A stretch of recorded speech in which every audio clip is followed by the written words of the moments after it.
分享一个空调不启动的故障。这台 CT5，车主说不制冷，压缩机根本不启动，他开 AC， 风扇都不转的。我们一看，好家伙，30多度，这是蒸桑拿呢。车主之前去 4S， 直接就跟他说压缩机坏了，要他换总成，好几千块。这不车主才找我们了，我们检查呢，还真不是压缩机的问题。为啥？车主反馈了一个压缩机不启动。我们放试车的镜头给大家。开空调。开 AC 通电以后，压缩机没有任何反应。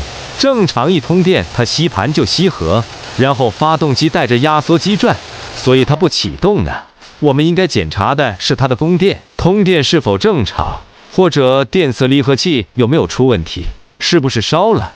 我们先从简单的开始，测它供电。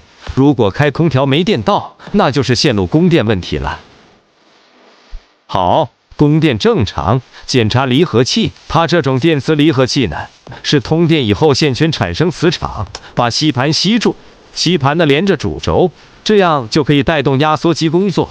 吸盘和皮带轮都是金属的，很难损坏，所以我们主要检查它里面的电磁线圈有没有烧损。好，朋友们，问题确定了，已经看到线圈的崩口，把它拆下来。来，朋友们，这个就是电磁线圈，看这些崩口，明显是烧掉了，这肯定吸合不了啊。那这种情况，我们就换个线圈好了，不用换什么压缩机。开干。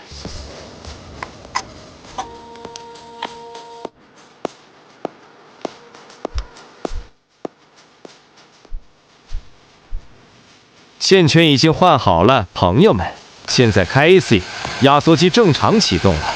我们去看空调效果，是骡子是马，咱们牵出来溜一溜。